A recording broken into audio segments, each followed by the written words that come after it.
Assalamualaikum warahmatullahi wabarakatuh. Halo semuanya. Hari ini kita akan melanjutkan pembelajaran kita ya berkaitan dengan penggunaan atau penerapan aplikasi GeoGebra untuk memecahkan soal-soal materi matriks ya. Nah, perlu diketahui untuk aplikasi GeoGebra ini pada materi matriks itu sifatnya hanya sebagai alat bantu saja, sebagai alat hitung ya. Kalau untuk soal-soal seperti soal analisis, contohnya seperti soal-soal UTBK yang menentukan nilai variabel-variabel tertentu, itu tidak bisa karena aplikasi GeoGebra ini hanya bersifat seperti kalkulator ya. Nah, tapi aplikasi ini sangat bantu kita kalau bertemu dengan soal-soal yang sifatnya perhitungan. Jadi dengan menggunakan aplikasi GeoGebra ini, maka perhitungan kita akan lebih cepat. Nah, seperti apa penggunaannya? Mari sama-sama kita simak ya. Kali ini kita belajarnya dari handphone ya, dari Android ataupun dari iPhone masing-masing. Nah, untuk penggunaan aplikasi GeoGebra ini bisa dengan cara online ataupun tidak online. Nah, kalau misalnya online, kita bisa lewat jaringan kita. Kita bisa buka browser kita, bisa Chrome atau bisa yang lainnya. Kemudian kalau kita mau tidak online, maka kita harus install dulu aplikasinya ya. Nah, sekarang kita coba dulu ya bagaimana penggunaan aplikasi GeoGebra dengan jaringan ya. Jadi kita buka Chrome kita atau browser kita. Kemudian kita searching GeoGebra.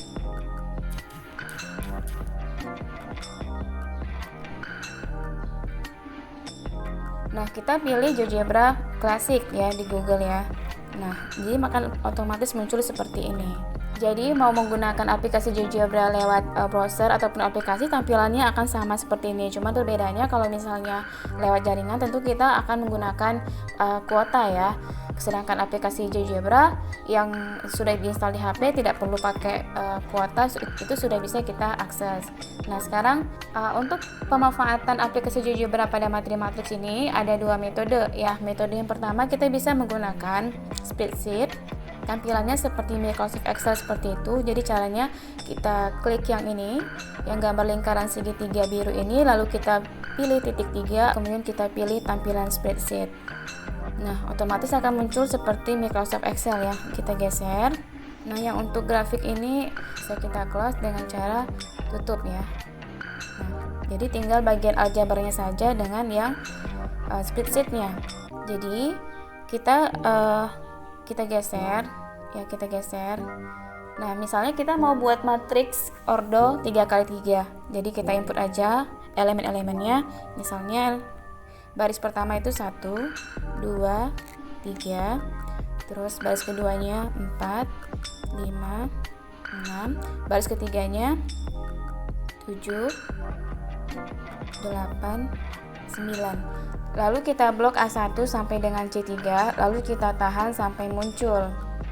Sampai muncul seperti ini. Kita tahan, lalu kita klik buat, kemudian kita pilih matriks. Nah, otomatis di bagian aljabarnya itu muncul matriks yang pertama. Ya, ini ada elemen A1, B1, C1, A2, B2, C2, A3, B3, C3. Ini artinya posisi dari elemen-elemennya. Nah, ini dia angka-angka yang sudah kita input di spreadsheet tadi, ya. Dan untuk membuat matriks-matriks lainnya, caranya seperti ini kalau menggunakan spreadsheet ya. Nah, untuk metode yang kedua, caranya seperti ini. Nah, untuk yang cara kedua, kita gunakan aplikasi yang sudah terinstall di Android kita. Kita pilih aja yang GeoGebra biasa ya. Mau gunain GeoGebra Classic juga nggak masalah, nanti tampilannya seperti yang di browser tadi ya. Sekarang kita gunakan yang GeoGebra biasa, yang sifatnya kalkulator. Nah, kemudian kita input elemen-elemen matriksnya. Misal kita mau buat soal baru ya. Kebetulan ini soal yang akan diambil adalah soal yang ada di Bupena ya, penerbit Erlangga, halaman 41 nomor 3. Nah, kemudian pertama kita beri nama matriksnya matriks A. Ya, ordonya 3x3 ya. Nah, jadi caranya kita klik di bagian ABC ini, kita ketikkan A, kemudian kita pergi ke fungsi fx, lalu kita pilih titik 2 sama dengan, kemudian kita klik kurung kurawal, kemudian di dalam kurung kurawal ada kurung kurawal lagi untuk penginputan elemen-elemennya. Lalu untuk elemennya kita klik di 1, 2, 3, kita input angka-angkanya. Nah, untuk kurung kurawal yang pertama yang akan diinput ini untuk elemen-elemen pada baris pertama. Jadi kebetulan di sini soalnya 1, negatif 4, 3. Kemudian kita tambahkan tanda koma untuk pemisah setiap barisnya. Maka kita pergi ke fungsi fx lagi, tambahkan kurung kurawalnya, kita input elemen baris yang kedua, elemennya itu 5,2,2, kemudian beri tanda koma lagi untuk baris yang ketiga, fx lagi, kurung kurawal, elemennya negatif 1, negatif 3, kemudian klik enter. Nah, otomatis akan muncul matriks A-nya ya dengan elemen-elemen yang sudah kita input tadi. Nah, berikutnya kita buat matriks B.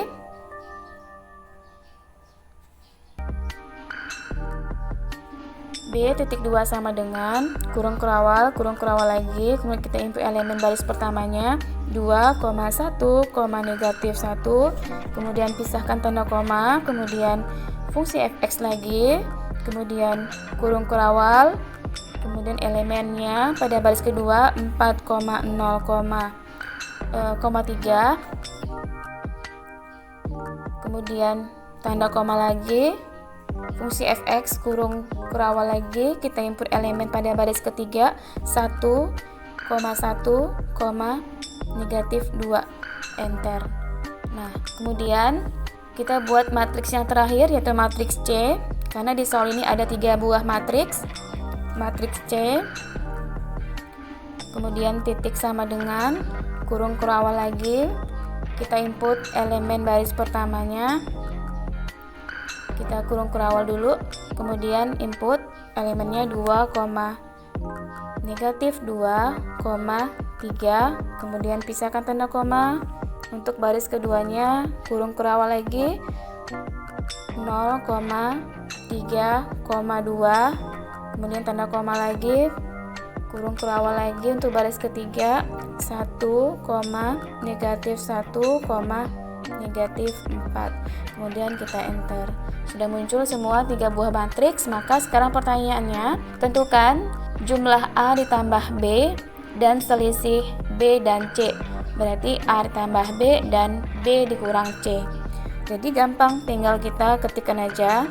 Karena nama matriks itu harus huruf besar, maka kita tuliskan huruf besar semua untuk A ditambah B. Jadi A ditambah B. Lalu klik enter, otomatis muncul jawabannya. Kemudian matriks B dikurang matriks C. Enter. Otomatis langsung muncul jawabannya. Nah, berdasarkan materi yang sudah kita pelajari, apakah penjumlahan A dengan B itu sama dengan B dengan A? Nah, kita coba ya. Kita coba B ditambah A. Nah, hasilnya 3-32, 925, 02-5. Nah, apakah sama dengan A tambah B? Sama ya.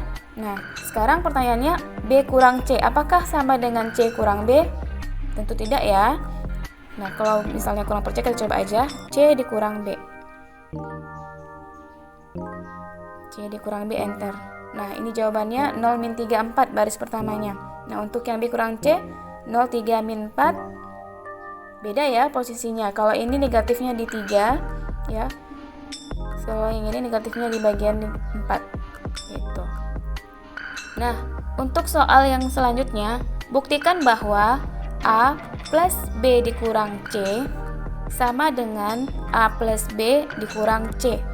Nah, untuk tulisannya A ditambah dalam kurung B dikurang C. Seperti ini hasilnya. 1, negatif 1, negatif 1, 9, negatif 1, 3, negatif 1, 3, negatif 1. Apakah sama dengan penjumlahan A tambah B yang dikurangkan dengan C? Nah, untuk penulisannya dalam kurung A ditambah B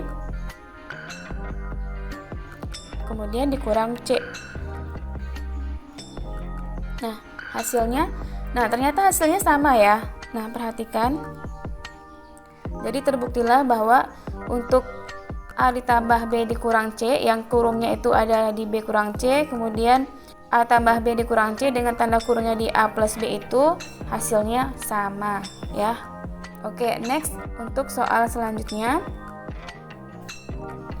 kita coba dengan perkalian skalar terhadap matriks. Misalnya kita mau skalarnya 2 dikalikan dengan matriks A, maka tinggal kita ketik aja 2A, klik enter. Kita misalnya mau mengalikan 3 dikali B, maka tinggal kita ketikkan 3B, enter. Otomatis akan muncul jawabannya. Terus bagaimana yang bentuk kuadrat? Nah, untuk bentuk kuadrat kita coba dengan A kemudian dipangkatkan 2. Nah, pangkat 2-nya ada di bagian 1, 2, 3 ya, kita pilih ini, maka kita klik enter, otomatis akan muncul jawabannya seperti ini. Nah, ya, sangat mudah ya. Selanjutnya, bagaimana dengan perkalian dua buah matriks? Misalnya matriks A mau kita kalikan dengan matriks B. Nah, untuk ordo 3x3 ini kalau misalnya kita tulis secara manual, prosesnya lumayan lama ya.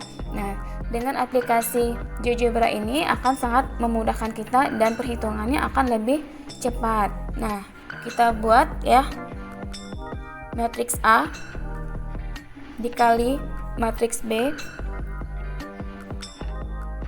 enter.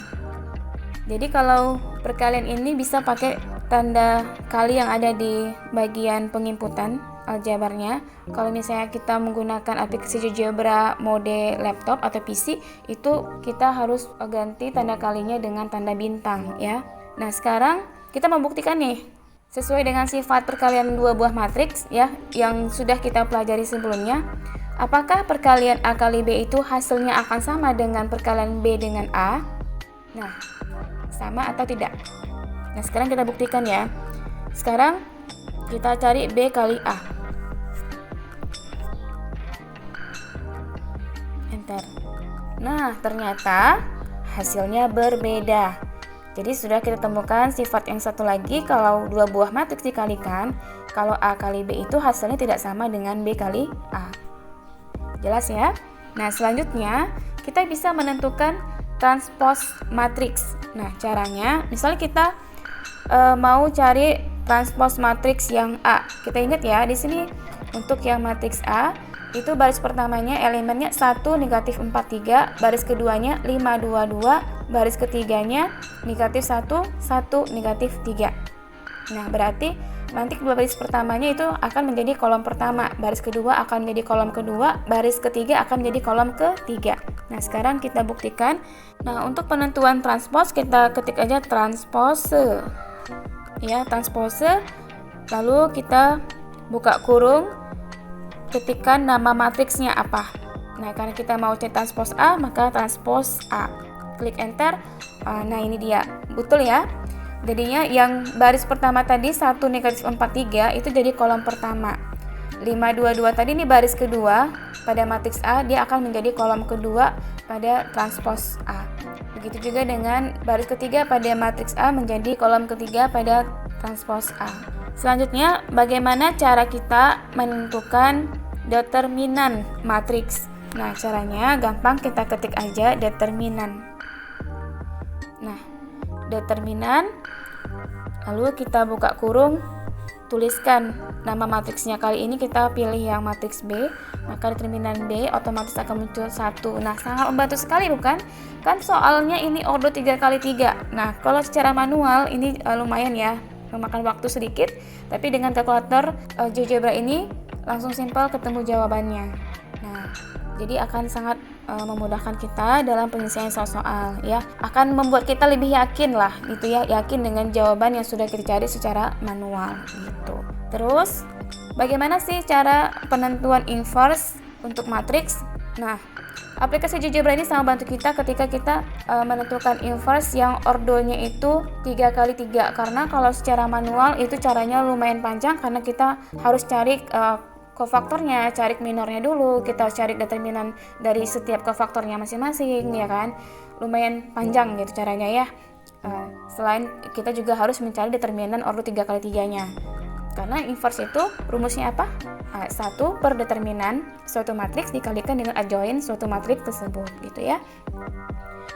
Nah, kalau dengan aplikasi GeoGebra sangat gampang, tinggal ketik aja invert ya, bukan inverse, invert bahasa Inggrisnya. Kemudian buka kurung, kita tentukan deh nama matriks yang mau kita tentukan inverse-nya, misalnya inverse A. Nah, ini jawabannya. Nah, sekarang kita coba dengan inverse B. Jadi invert B. Enter. Nah, otomatis akan muncul. Tadi matriks B-nya apa ya bentuknya? Nah, ini matriks B-nya ya, 21, negatif 1, 4, 0, 3, 1, 1, negatif 2. Bentuk inverse-nya sekarang menjadi seperti ini. Negatif 3, 1, 3, 11, negatif 3, negatif 10, 4, negatif 1, negatif 4. Begitu juga dengan inverse C ya. Maka tinggal kita ketikkan saja invert C. Buka kurung C. Nah, langsung ketemu jawabannya seperti ini ya. Jadi dapat kita simpulkan bahwa aplikasi GeoGebra ini untuk materi matriks itu hanya sebagai alat bantu perhitungan kita saja ketika bertemu dengan soal-soal matriks ya, yang berkaitan dengan operasi penjumlahan, pengurangan, perkalian ya, dan juga penentuan determinan dan inverse-nya. Tapi kalau untuk soal-soal analisis yang menentukan suatu nilai variabel pada elemen-elemen matriks, nah itu memang harus kita cari secara manual ya, tidak bisa kita gunakan aplikasi GeoGebra karena GeoGebra ini hanya sifatnya sebagai kalkulator ya, alat bantu perhitungan. Sekian untuk penjelasan tutorial kali ini, semoga bermanfaat. Selamat mencoba, good luck.